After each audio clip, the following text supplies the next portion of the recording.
Hi, Patrick.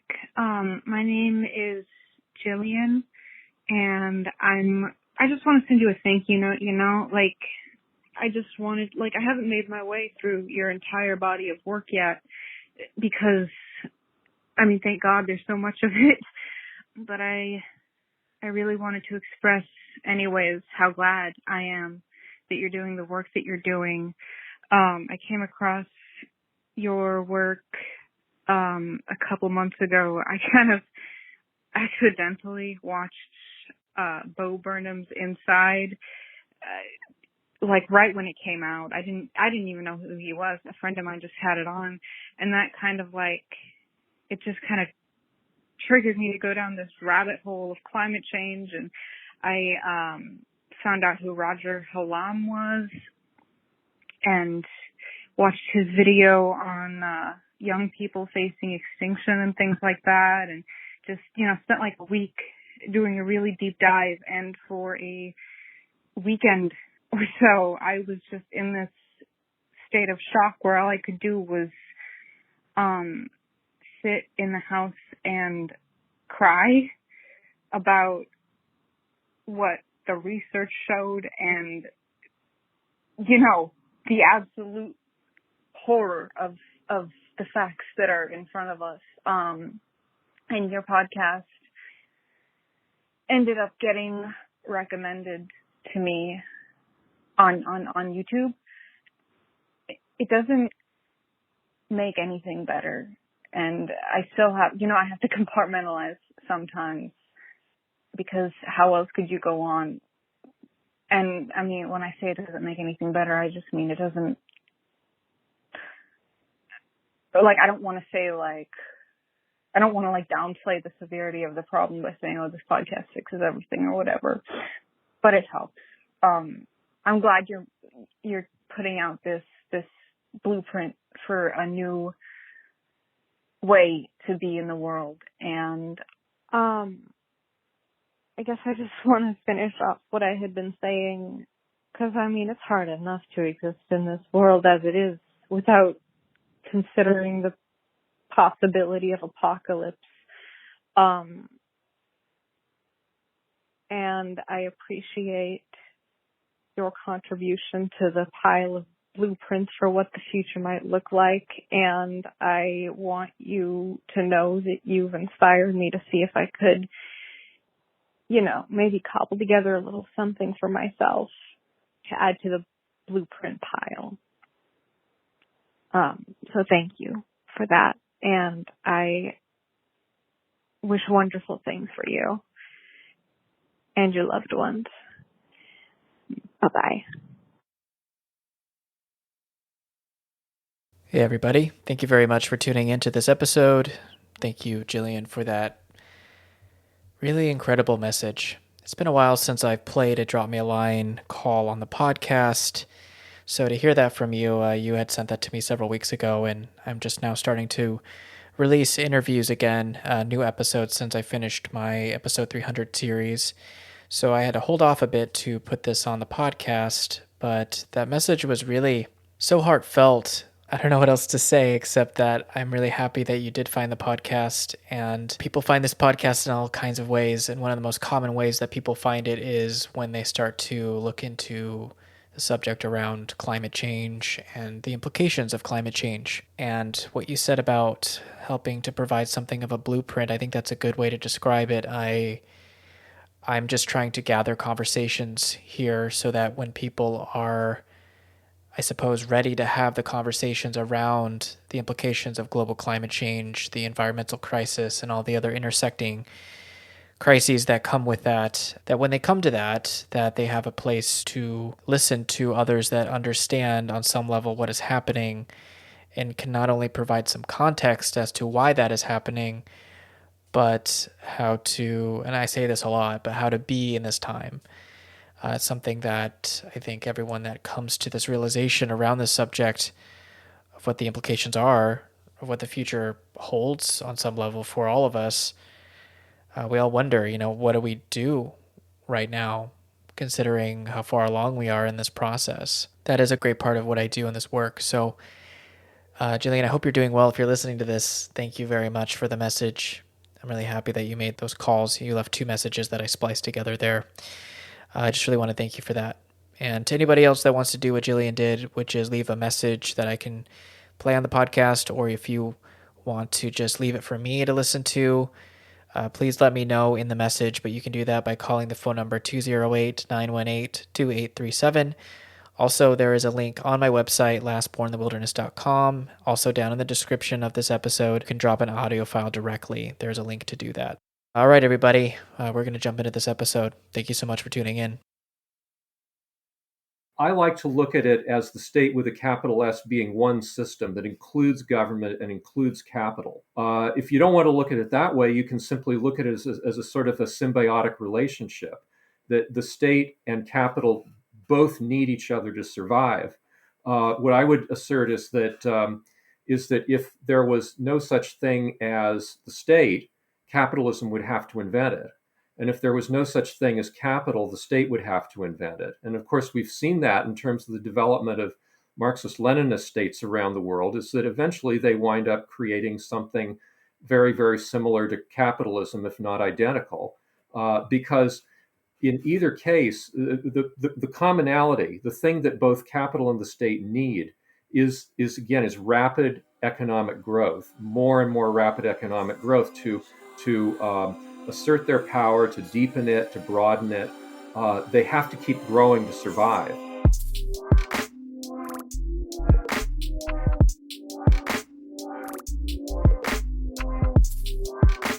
In this episode, I speak with Erik Larson.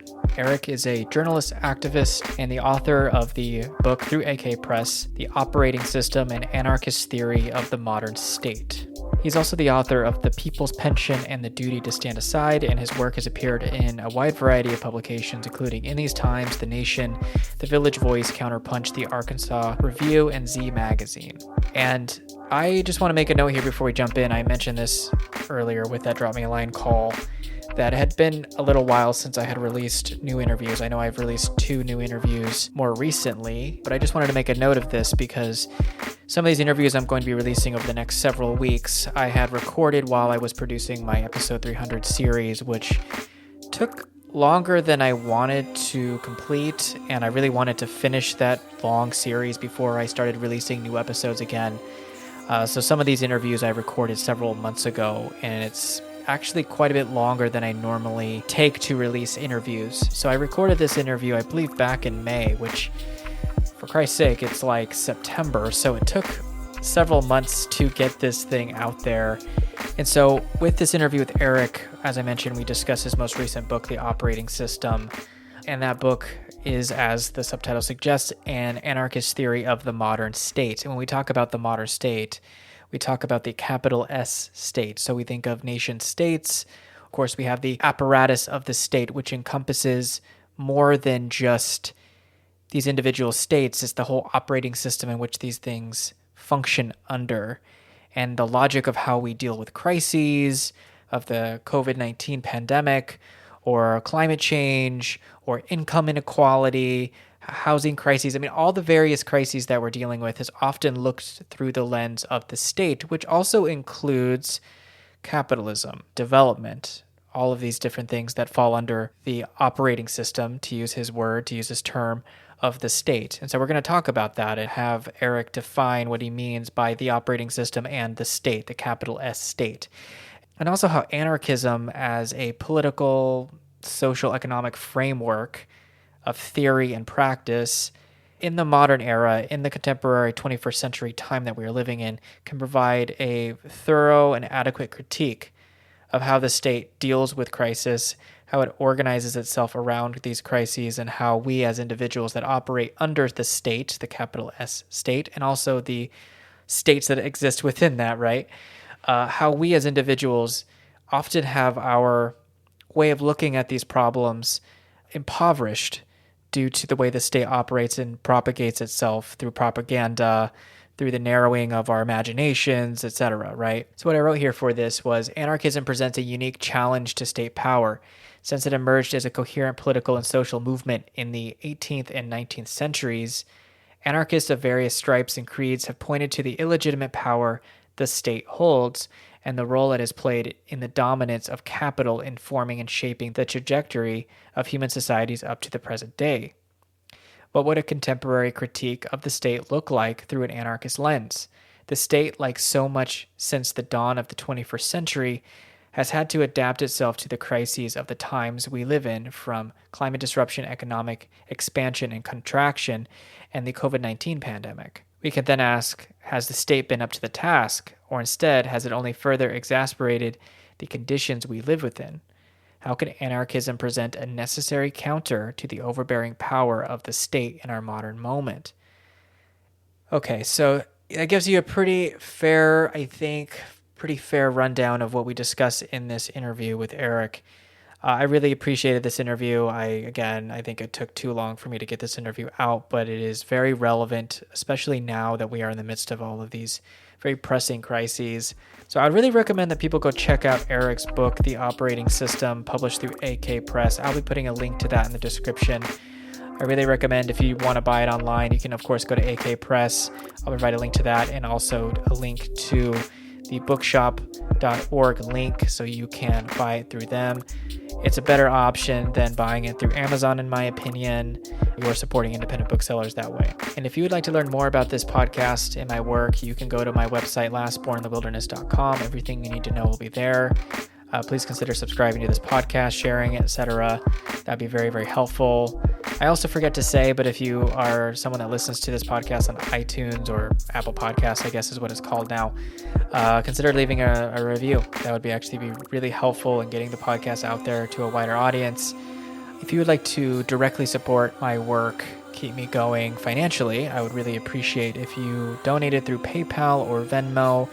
Go to paypal.me/lastbornpodcast, or you can find me on Venmo at lastbornpodcast. Make a one-time donation through those links, and those are down in the description.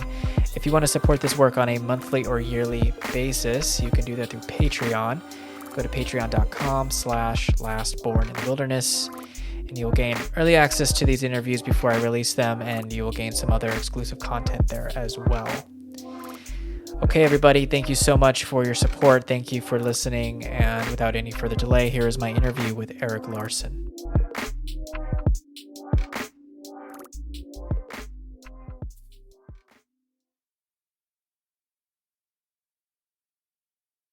Eric, thank you very much for joining me. We set this up some time ago. I love doing this work because I get contacted occasionally by some really great book publishers and folks that I really have respected for some time to interview them. And I got contacted by AK Press, which is publishing your book, The Operating System and Anarchist Theory of the Modern State. And in anticipation of that release, they wanted to have you on the podcast, which I was very pleased to do. And I was able to get a copy of the book, and I've been reading it, and I've really been enjoying it a great deal. And I think, as the subtitle suggests, an anarchist theory of the modern state, something that you assert in the introduction is that, anarchism, as far as being on the left, it seems like it's one of those critical frameworks or theoretical frameworks that is the most critical of the state consistently. But contemporarily, it's not that there aren't necessarily critiques of the state that are coming out of anarchist spaces, but it's like the 21st century. There just seems to be a lack of those really hard-hitting theoretical frameworks that we maybe saw in like the 19th century or the 20th century. And you seem to be attempting, I think rather successfully, to provide a contemporary critique of the modern state, capital S state. So yeah, I guess I'll just with that kind of way that kind of presented that, I just want to ask, what compelled you to write this book? Why did you feel like it needed to be written and published in this time? Well, a couple of things. I think that like a lot of people, I'm looking for some kind of overarching way to describe the kind of society we live in the 21st century. And a lot of my activism for a number of years was built around the movement against corporate globalization. And so I had this very strong consciousness of globalization and neoliberalism as a system, not just confined to one particular state, but a system that was trying to create a kind of a monoculture for the entire world. That for the first time in history, there are people who feel that is their mission, that there are institutions that are essentially trying to do that. And so I thought, where does that come from? What is the organizational or conceptual framework behind that? And on one hand, it's possible to say, well, this is a new world order, as George Bush or Donald Trump would say. It's that's destroying the states that we love and that express our nationality and all that sort of thing. But then I thought, well, no, this is something that is reinforcing or updating something that we already have, namely the modern state. And so I started to think, well, how do I explain that thing? If the state is more than just the sum of all the small s states around the world, what is it? What are the common denominators? What does the state try to do? What's its objective? What's its mission in the world? Mm-hmm. And when did that start? And so that's really what got me thinking about the state as a system, or as an operating system, as something more than just the government, or something more than just regulators or police, or these various things that we think of when we think of the United States as an entity. It's more than that, and so I wanted to understand what that was, and that was what got me thinking that maybe there's a difference between the state with a big S, capital S, and the state with a small s. And so that was kind of how I got onto this road, or onto this line of thinking. Okay. Well, let's maybe clarify that a bit. What is the difference between the capital S state, the state, and then just a state? What are the differences between those two terms? Yeah, or interpretations of those terms. Yeah. Well, it's the difference between it's really the difference between a system and an individual manifestation of that system. In other words, the state is something that you can look at, let's say, the United States and say, well, that is a state. It's made up of 50 separate states, but it's a state. It's a governmental system that we all live under. But the state with a capital S, it encompasses much more than that. It encompasses government. It encompasses capital. It encompasses anything from non-governmental institutions, public and private universities, small businesses, large businesses. It encompasses schools. It encompasses everything that exists under a set of laws. And the state is something that also encompasses other states. So I talk in my book about the system of states. That's a sort of this sort of reinforcing set of rules and processes that hold states together on an international level. We think of, and that could be anything from the United Nations, to trade protocols, to protocols that police forces follow, internationally, in terms of what they, assisting each other to enforce laws. There's a kind of an overall mechanism internationally that states reinforce each other, essentially, and so there's a kind of a global element to it as well. And that goes right back to the beginnings of when states existed, which is, let's say, 500, a little more than 500 years ago. Modern states existed a little over 500 years ago. That there's always been a kind of an element of cooperation and universal or mutual reinforcement between them. So you can't really, what I'm saying essentially is, you can't have states with a small s unless you have the state with a large S, which includes all of the states that exist, and that sort of coexist with each other, and the rules that they live by. One Right. of the things I realized in the course of doing this book, in a way, is paradoxical, but a lot of the history we read is really about, for the last 500 years, it's been about the competition between states. And what I found was that you learn a lot more. I was learning a lot more about states and the state system by looking at the ways they cooperate and work together. That's where we start to understand that there's something larger here, that is coherent, and that is consistent throughout the world, or throughout the world that states occupy. Hmm. Yeah, it's an interesting framework because, yeah, so much of history seems to be written by, it's framed around this competition or this the warring of states, and then Right. those that succeed in the various ways in which those states manifest and which ones are better and worse, or worse. Like, for instance, World War I, catastrophic war that sort of I feel Mhm. like was an event that seemed to have catalyzed the modern nation state as we understand it to be. At Right. least that's how a lot of Right. historians have framed it. And World War II was another, obviously, incredibly important historical event for obvious reasons. But it seems like, again, this was a competition of like what direction states were going to go in, and how they were going to operate on a global scale. And we saw the U.S. empire kind of emerge out of that, as the most dominant state, seemingly anyway.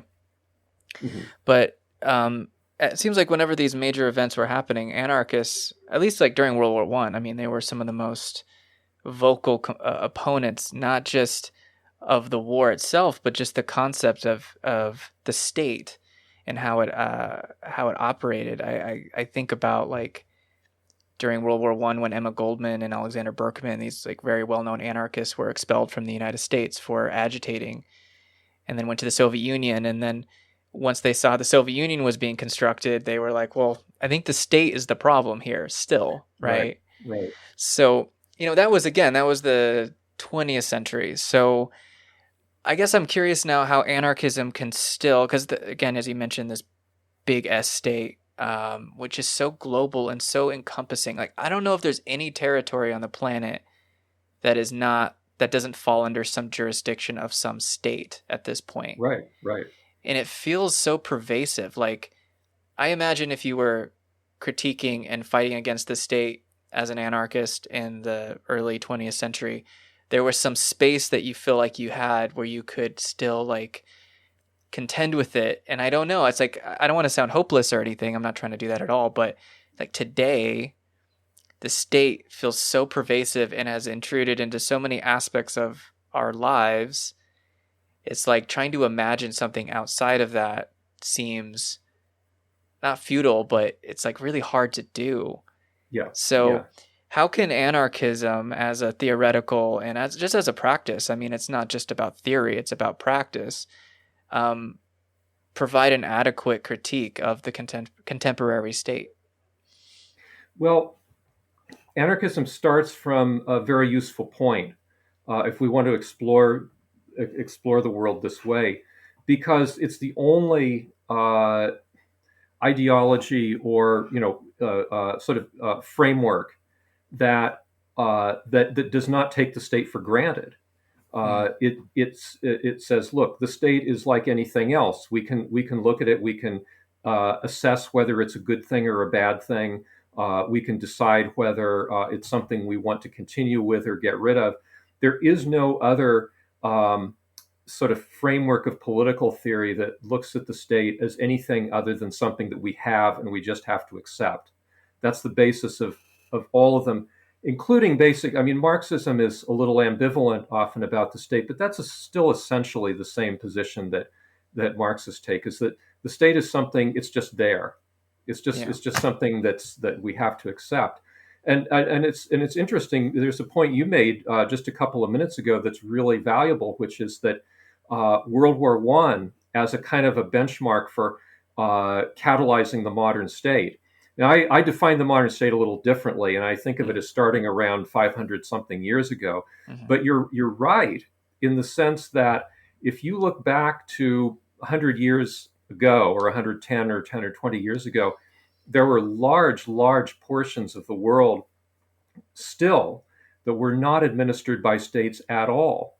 There were areas where they barely knew who, the president or the czar or the king or whoever was, and it had absolutely no effect on them, even if they were technically within the boundaries of states.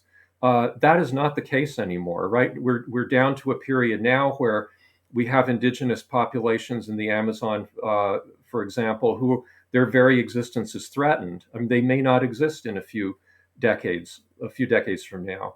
So there's been a sharp increase in just in the last 100 years in the presence and power of the state. And I think that that's the other reason that anarchism is a good sort of vantage point to talk about this and to critique it, because of that word power. Is that anarchism is, in a really basic level, is what we do is we scrutinize and we question the use of power, its presence in our lives, how it molds us, and that's a good starting point for saying, look, how does the state use and abuse power? How pervasive is it? How does it use power in different parts of our lives? So there's a kind of a natural skepticism about existing institutions that anarchism has, that's not really duplicated in other kinds of political theory, if you want to call it that. So it's a really good basis for the kind of analysis that I've tried to do. Yeah, and I've always found that to be the value of anarchism, and in a way, that's sort of what makes it hard for how do I want to say this? I feel like the left, in a very, very generalized sense, has common goals, which is to create more of an egalitarian society or societies, right, to freer societies, yeah. So like real liberation and getting rid of institutions or systems that are oppressive, and on all the manifestations that's taken on within the left. But anarchism is always the one that's like does not take the state for granted, right? As you mentioned. So like whenever there's a revolutionary moment that occurs in a society, it's always the anarchists that seem to get thrown under the bus at some point, right? I mean, right, whether it's like revolutionary Russia, the rise of the Soviet Union, or we're talking about like in Spain, what happened there. I mean, like there's so many examples where I feel like that's the point where I'm like, I would love for more leftists to be in solidarity with one another. But this is kind of the thing. It's like, at what point do anarchists have to continue to push even further than what the left, or much of the left, wants to pursue, and pursue that critique even further? And I don't know. I guess this is more of a personal thing that I've been contending with lately. I'm like reading your book, and I've been thinking a lot about like, how do we best address these systemic issues that we're facing right now? And I really do appreciate how you're presenting it. Like the state doesn't necessarily provide the solutions that you think it does. And that in fact, it works to maximize control under pretty much every condition that it's presented with. So yeah, I guess maybe if there's a question in there, which is, how does anarchism present something of value to other aspects of the left? I mean, do you think that anarchism is useful in that way, in the sense that it's like really critiquing other aspects of leftism and like, look, you really need to analyze this really fundamental component of your ideology, which is an acceptance of the state? Yeah. Well, it's not just acceptance. It's the anarchists, I guess the role of anarchists within the left today, and it was the same 100 years ago or 150 years ago, is to be the people who say, wait a minute, are you overthrowing the system that we are all opposed to, or are you reproducing it inadvertently? Are you actually reproducing the thing that you set out to supplant with something else? And here are the ways in which you're reproducing it. And that there's a kind of a point of view within anarchism of that critiques the whole idea of revolution. In that revolution is something that attempts to, in general, replace one form of the state with another form. a new, a better, newer, improved state that's not Mm. oppressive, that's not hierarchical, etc. And what they wind up doing is producing the same thing. That was, I mean, in a lot of ways, you look at the Russian Revolution, it was a process of the Tsarist Empire falling apart. And the job that the new Soviet leaders undertook basically was to reassemble that empire and to continue with the project of centralization and modernization and so forth that empire had already embarked on. So it's the sort of the meet the new boss, same as the old boss syndrome, and that has Mm. Mm-hmm. consistently been what anarchists have done over the last 150 years within the state is to make that point and to show how this kind of cycle keeps happening within the left. Right. Yeah, that is certainly the value of anarchism and just being consistent in that regard. Because I think because of the pervasiveness of the state and as you described it, they operate as an operating system, it's really hard to imagine things outside of it often.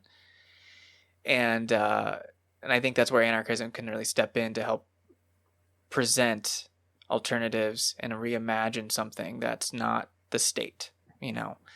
Um, but we're in some serious crises contemporarily. Like your book's I very timely. agree. Like yeah, like you're one of the first. I mean, in the first chapter, you're like it's about COVID-19, Right. and this is interesting because I think the state likes to present itself as like, oh well, we didn't produce this crisis. Like this just happens, right? Um, and then instead, what they then present themselves as providing solutions. But you're critiquing it in a different way. So I just want to ask you, like, how do you talk about COVID-19, the pandemic, through the lens of the book, through anarchism and the kind of the critique of the state? Like, how do you talk about this subject through that lens? Well, yeah, COVID. That was interesting. I mean, because I was writing this book during the pandemic, or I was really finishing it while the pandemic was raging, and I really questioned myself at certain points that it's so tempting to take the most recent or the crisis that we have today and think of it as this is the paradigm for everything, and then to wake up the next morning and say, oh no, I guess it wasn't. But the Mm, elements of the yeah. COVID crisis just seem to me to exemplify so much of the problem with the state, that the promise the state made to us, going back 500 years, and it's the same today, is that we will set up a rational system of administration that can direct capital, that can educate, that can provide public health, or at least coordinate it, that can do all of these things more efficiently and less violently than other systems have been able to do. Consistently, it's failed to do that. You have inequality in all these different areas. You have healthcare that goes to people who can afford it and not to people who can't.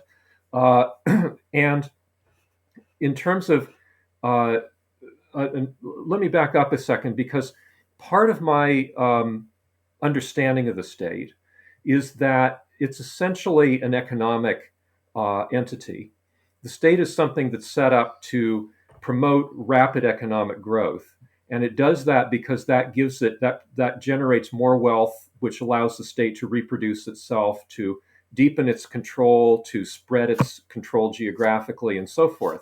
And that's the driving impetus behind the state, is rapid economic growth. What does rapid economic growth means? It means, among other things, that less developed or indigenous parts of the world get bulldozed in order to shoehorn them into a Mm, capitalist system that produces faster and faster and faster growth. One of the things that happens when that kind of thing takes place is that cities and densely populated areas move closer to where you have wild habitats. So you have viruses and other things that are prevalent in the non-settled part of the world that suddenly start jumping onto human beings. And China is a good example of a country that has been absolutely uh, obsessively focused on catching up, which means faster and faster economic growth. And so you have the advent of something like SARS or something like the coronavirus. So Mm-hmm. literally the state caused this problem. It caused it. The state is telling us, don't worry, we're also the solution. And the solution is Mm-hmm. vaccines, it is medication, it's more economic growth on the back of that. The thing that created the problem is always the answer to the problem as well, and there's something basically wrong about that. But that kind of loop, that kind of feedback loop we've got into with this, is something that I thought the coronavirus really exemplified. That we may not come out of this crisis in better shape physically ourselves, but we're certainly going to have a more powerful pharmaceutical industry. We're going to have a more powerful state with greater abilities to surveil and to monitor us and track us. The crisis once again is being used to strengthen the state, and that's the disturbing part. That's what happens with every crisis in the system, is it becomes another excuse to continue to build and reproduce the state. That was the significance, really, to me, of for my analysis of coronavirus. Yeah, I was really appreciating how you were writing about it because I've been maybe a little frustrated over the past year or more since the pandemic broke out because um, I've been taking the public health crisis of COVID very seriously. It's a very real Mhm. thing. It's not a hoax, it's not this Right, conspiracy. I mean, who knows? There's people that have these theories about where it really came from. I don't really care. The fact is that it exists, and there's people I know that have gotten it. There's people I've known that have died from it. yeah. I don't want to get it. I've looked into the long term health effects of it. Like, I understand the science of it, and I get that. Um, and yet at the same time I understand the concerns around the state exerting more influence and power because of it. And so I feel like there's always this like black and white way of thinking, and maybe it's just emblematic of US culture and the way that we tend to think about things here in the US. But this idea that because the state and pharmaceutical companies are making so much money off of it and the state is maximizing more control, it has to be some sort of deeper conspiracy, like the virus had to be man-made and it had to be this thing, Right, right? right. Or that if you take it seriously, you can't critique the state and how it's attempting to manage this crisis or maximize its control using this crisis as a pretext. And I'm like reading your book and I'm like, you're taking the crisis seriously while simultaneously acknowledging how the state uses this crisis to maximize more influence, control, and so on, maybe to expand its surveillance apparatus or other very intrusive things that the state tends to do under these conditions. So I just wanted to just say I appreciate that because that's been one of the things that have been hitting my head against the wall about for the past 12 plus months is like, why can't people see that both things are true at the same time? So again, I don't know if there's a question in there. I just wanted to say like, thank you for doing that. Well, Because it does prompt me to say this, that thanks for bringing it up, yeah. because we're in a cultural moment where we're really being compelled to either to see this as an either or. Either we simply do everything we're told, or Mm-hmm. we call the whole thing a hoax and resist it and let the virus spread, etc. And I think that we have to kind of get past that sort of false dichotomy. Yeah. That we have to see this as something that was caused by the state, and that the state is attempting to take charge of in a not very successful way. But we also have to see it as something that is, what it seems to be, a public health crisis that we have to do something about. I mean, the criticism of anarchism from the mainstream would be, well, if you're going to have a decentralized system without, a pyramid of experts to uh, address something like this, then how are you going to address it?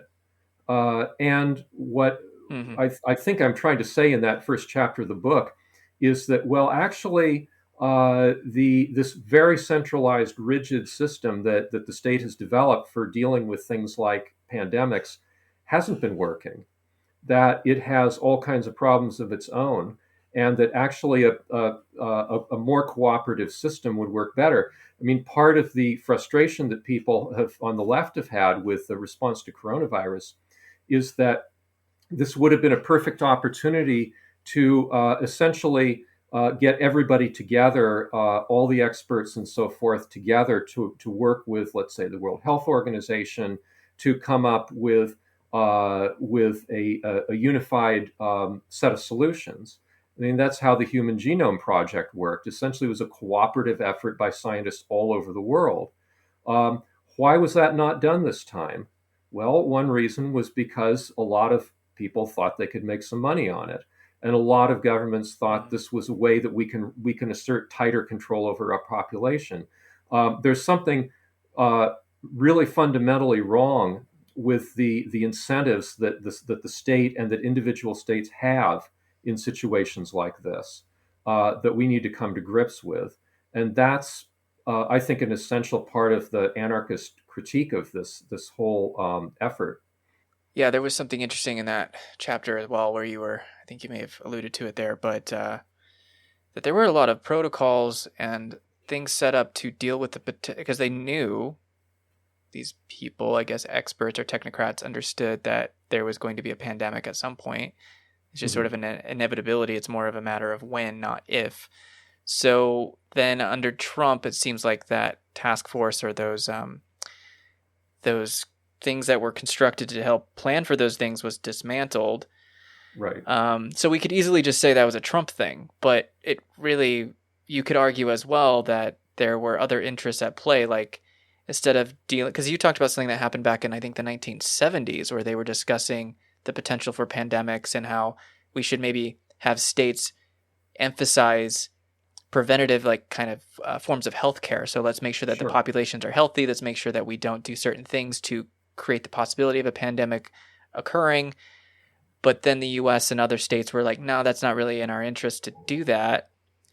And that's to me like where I feel like the interest of capital really steps in, where it's not about maximizing human health and public health and so on for the sake of it. It's more of like, what kind of paradigm do we want to exist in where uh, we can make the most amount of profit and privatize more aspects of our lives as citizens and so on. So, yeah, I don't know if you could comment on how there was from the very beginning, from the very get-go, a whole kind of context or situation set up for pharmaceutical companies, for instance, to make enormous amounts of money off of vaccines and so on and so forth. So I guess that, sorry, maybe the umbrella thing here that really comes up for me is that on the left, it seems so much that we put the state as a secondary thing and the capital interest of capital above it. Like it's this capitalism stepped in and became like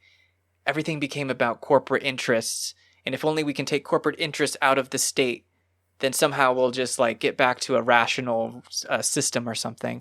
But the way you're framing Right. it, in fact, is that the state is there to actually make sure that capitalism continues to function, and that it actually fits within the interest to have more like privatizing more things, for instance, and so on. So sorry if that was a confusing kind of jumble of questions, but that's sort of the thoughts that at least have come up for me. Yeah, that's. I mean, that's no, that's absolutely central to what I was trying to do in the book.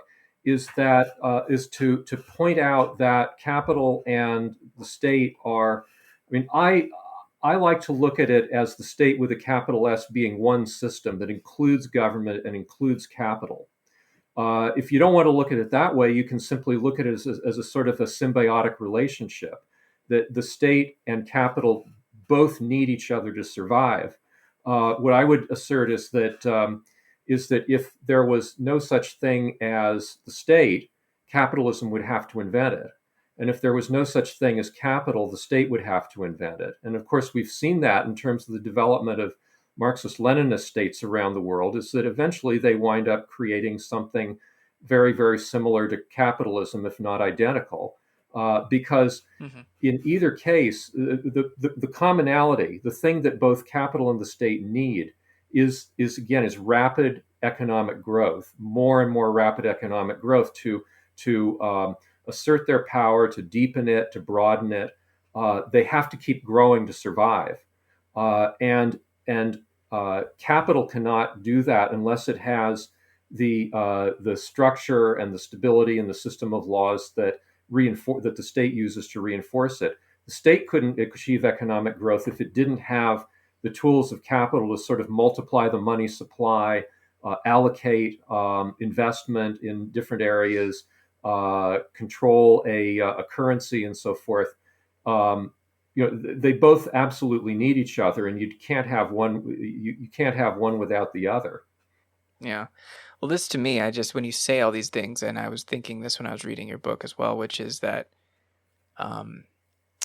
this seems to just stand in such contrast to, I'm not even talking about the left, but like the libertarian right, which is that the state stands in the way of like true capitalist form, like the truest form and purest form of capitalism. And libertarianism in the United States is pervasive. Like, I feel like it informs so much of, I mean, it seems very common in contemporary political discourse and so on. So it's just interesting because I've always, like, as I've matured, I guess, and I've recognized the things that you're saying, is that capitalism can't really truly exist or function without a state. And that state, the modern state itself, also relies on some form of capitalism as well in order to continue to function. Right. And it's just interesting. And I don't see, again, this is something that I see anarchism presenting, is that wedded relationship between the two, that they're not actually in conflict with one another as much as, say, a libertarian right-wing perspective or a or conservative perspective, or even those on the left may have see it as well. It's they're actually like meant to work together, and that whatever conflicts we see in the state, between the state and capital, is, I want to say that they're inconsequential, but it's really just a matter of like, how do we move forward together? That's really what it feels like to me anyway. Yeah, that's exactly right. That's exactly right. I think that, I could talk about libertarianism, but it's something that appeals very much to kind of this American kind of individualist culture. Mm-hmm. The problem is that in real life, I think libertarianism is a kind of a cobbled together ideology that's been promoted by the Koch brothers, who are the people who originally funded the Cato Institute and the Libertarian Party, and other people of wealth who basically see it as a way to leverage the kinds of deregulation and decontrol of business that they want to see, that helps them to make money without a whole lot of a lot of controls over them. So that's really what libertarianism is. It masquerades as being something that's about freedom, although I have yet to meet a libertarian who was a pacifist. I have yet to meet a libertarian who actually opposed military spending often on a very large scale, who was opposed to the dominant role that police play in communities that suffer from poverty, or communities of color. There's a kind of an authoritarianism that is right in sync with libertarianism, unfortunately, and that tells you a lot about what their real attitude towards the state is. I think it's if you're on the right, it sounds cool to say that you want less government, but if you actually pick it apart, that's not at all what they want. Yeah, I think with when we had President Trump, it seemed to reveal a lot of what you just described, because they were opposed. They were like, I think I had interviewed several people who had studied like militia movements and some of these groups in the United States, and they went from being anti-state, seemingly, to becoming pro-Trump. And pro-Trump is not anti-state. That is like you're for a president. So it was very interesting where their actual priorities and beliefs really lied in that. So I just wanted to make that point about the libertarian right, because they tend to be anti-state, but it doesn't seem very like consistent. So I just wanted to make that point, because sometimes people will say they're anarchists, but they're really just libertarian right-wing people, and it's just interesting to make that point. But Right. Just the fact that one may believe in legalizing marijuana does not necessarily make you libertarian in the true sense of the word. yeah, Let's, for real. it, Yeah. it's not a stand-in for everything else. Yes. Yeah, for sure.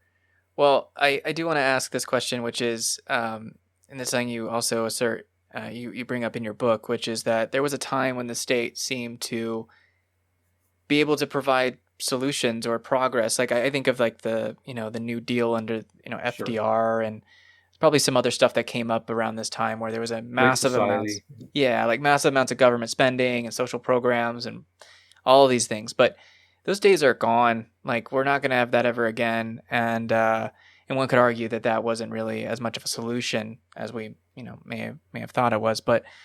Um, but nonetheless, like I just want to ask you, why is it now at this particular time? I mean, like again, the New Deal was right around when World War II was about to begin, the war economy, like all of these things were happening, and it seemed like that state structure provided something that gave people a sense of like security and progress. Um, but And a defense against a hostile and really threatening looking world. yeah, When you look at, let's say, Nazi Germany, Japanese right. Empire, and so forth. Yeah, and it seems like today we're dealing with so many different crises simultaneously.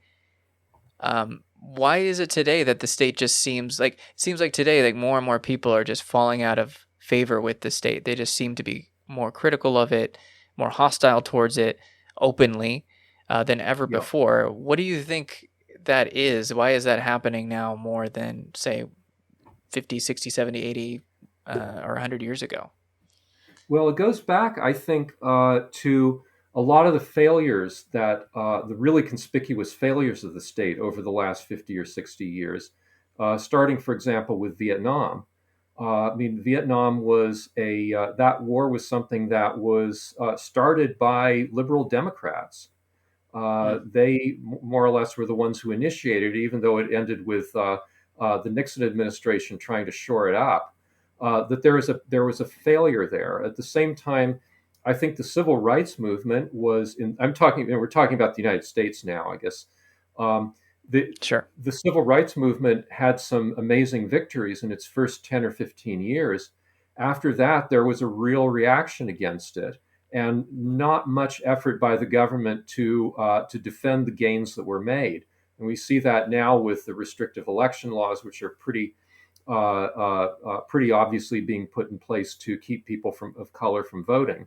There's the entire sort of neoliberal experiment with sort of, you know, high octane capitalism that we've seen since the 1970s, that essentially was supposed to create a world of prosperity that was all linked together by global trade, harmony, no more wars. We're all just going to trade with each other and be happy.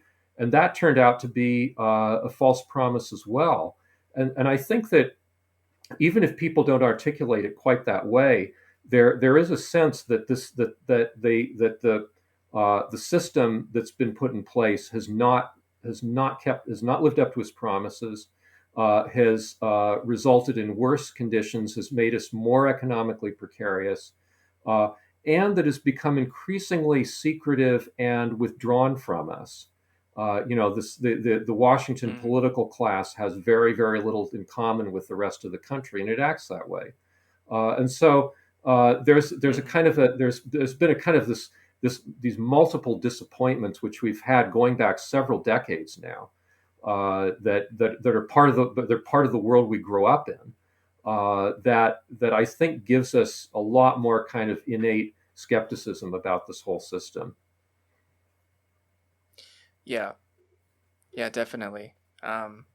So I guess this is where anarchism can step in as a framework. I mean, really, to present some alternatives.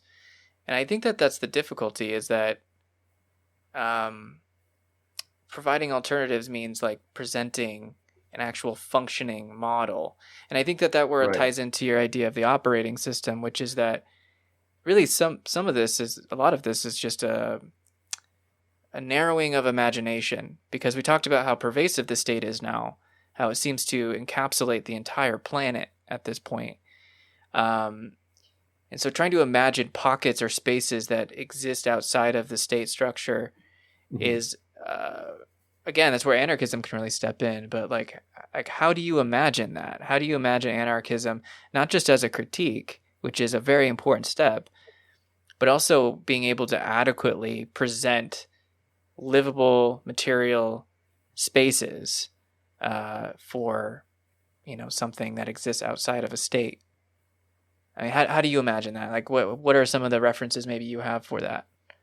Well, I would I can address that. Let me step back 1 second though, and just point out that really the whole point of the state, in a way, or a big part of the point of the state, is to extinguish all those places where it could be or would be possible to think outside the state. The whole mission of the state is to get us to think that that's all there is, and that we can only talk about change in that context. So, to answer your question, one of the really popular ways of envisioning this, some years ago, and even now to some extent, is the idea of prefiguration, is creating communities or systems of support, mutual aid, that kind of prefigure the kind of society we want. We're still living within the state, but we can try and set up uh, institutions, and people have done this through mutual aid during the pandemic, that kind of prefigure the system we want to see. I go a little further in my book without being really prescriptive. What I say is that that needs to go to another level. We actually need to attempt to create a social revolution before we attempt a political revolution. And by social revolution, what I mean is actually for communities to work on a local level to start thinking about supplying their own needs, and then how they can hook up with communities in other parts of the world that are trying to do the same thing. And there are opportunities for doing this. There's the farm worker movement in India. There's the movement of the landless in Brazil, which has not been stamped out by the Bolsonaro government. There is the Zapatista community in Mexico. And in a weird way, it's easier to get these kinds of initiatives going in a developing country than it is in a place like the United States, where the state is much more pervasive. It's not as much of a ramshackle thing as it is in some of these other places. But we need to sort of think about ourselves as part of a global community, and to think about how we can tie up with movements in those other countries and create some kind of an alternative to the system we have now. The state will attack it, the state will try and kill it, but we have to keep trying. So, and I think, in other words, there's no single revolutionary moment that is going to solve the whole problem. We need to start solving the problem now by working together in cooperative ways. And I think that we need to get over the idea that there is one kind of model that fits everything. We need to, and I think anarchism takes this point of view kind of naturally, is that there is no one system that can work well for everybody. We need to encourage experimentation on a local level, which in a sense is what the Kurdish movement in Rojava was attempting to do, or is, to some extent, is still attempting to do. That we need to start to organize ourselves in ways that provide solutions to social problems, and that create kind of a new sense of solidarity. And if that sounds a little bit generalized, that's on purpose, because it's not going to look the same everywhere. Yeah. That's one of the things that we have to get over, and I think that's one of the things that anarchism contributes, is the idea we need to encourage experimentation on many local levels, and that at a certain point, that's when we wake up and realize that we don't need the state. Yeah, I think when you talked there, I was thinking about a memory of reading the late David Graeber's book, Fragments of an Anarchist Anthropology, Yes. where he spent time in Madagascar as an anthropologist, but spending time with people that lived in the countryside, and the state of Madagascar had collapsed to a great degree. So its influence and ability to like penetrate the lives of people living outside of maybe some of the more metropolitan areas of the country, they were existing in what would be defined as basically a form of anarchism. Although they didn't call Right. it that because it was just like normal and natural to them. This was just how they operated without a state. And yeah, you're right. Like when you talk about more quote developed countries, the state is much more pervasive, and so it's harder Mhm. to find those spaces where you can practice these things, but they still can be practiced. And I think anarchism is really a stance or a position in general. It's like how you choose to live your life and how you choose to operate in the world the best you can under the conditions, with this idea of what it means to be free and to cooperate with one another and build something better, and finding out that there are cracks there that you can maybe grow something, through. And but I just maybe this may end the discussion somewhat on a dire note, but I do think it's important to express the urgency of the time we're in. We mentioned Yes. COVID, which obviously is a crisis that's continuing to play out presently, although the dynamics are constantly shifting because now we have vaccines and so on. But nonetheless, like we have other pervasive crises that you mention in the book that are looming or are currently being amplifying over the years. Climate change is one of them, of course. Immigration or displacement of populations. I think there was Yes. another one I'm forgetting at this moment. The third one Well, there, but yeah, the I mean, we have climate change, we have displacement of populations, and we have structural inequality that's yes, okay, becoming yeah, more and more of a severe problem. And of course, all three of those problems are caused basically at their root by this obsession of the state and capital to promote faster and faster economic growth at all times. That they lead to greater inequality. They lead to the fossil fuel excessive use of fossil fuels. It leads to the disruption of societies and the mass migration. There's a kind of a series of crises that have all come together at the more or less at the same time. This is something that if you want the good news or the bad news, however you want to look at it, is that the state with a capital S has never experienced this degree of crisis before, never has. Can it survive it? It's the state is a very resilient thing. On the other hand, I think it does give us an opportunity to perhaps empower people partly through their own disillusionment with the whole system, and to mm-hmm. turn to their local communities and start to communicate again on that kind of a level. So there's a hopeful sign there as well, certainly. Yeah, yeah. I think that's the point is that anarchism as a framework can provide something, and it's to say a solution is just not the right thing to say about it, but it provides a framework in which solutions can be brought up and worked with. Because Right, as you solutions mentioned, rather than a single solution.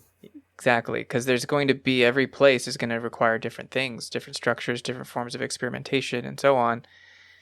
Which just speaks to the diversity of human life anyway, and just of the natural world in general, which is that, every place is different, requires different things, and, you have to adapt to those circumstances as they are. And I think that's the problem with this capital S state, is that it imposes almost a monocultural or homogenous sort of idea of like how things should be on a global scale or on a mass geographical scale.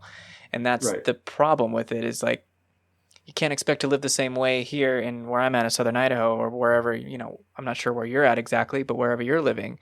So it's like, it's different, but here we are living in basically what seem to be very monocultural kind of environments. And it's an interesting thing. So anarchism, I think, can present at least the recognition that there are ways that we can identify solutions that are not going to exist within a state structure, especially with these crises that are looming and are present right now. Yeah. That's my hope. I mean, I'd have to say is that I want this book to initiate a conversation, Yeah. not only to sort of for other people to step in and try and deepen the analysis of the state that maybe I've begun here, or at least have pulled together to some extent, and then also to think about how we can exist outside of it. How can we short circuit this thing? How can we evade its control and create something else that's more human in scale, that's more geared towards communities and social cooperation, rather than this kind of constant round of development and development and development. But if I can help, if the book helps to do that, then it's done its job.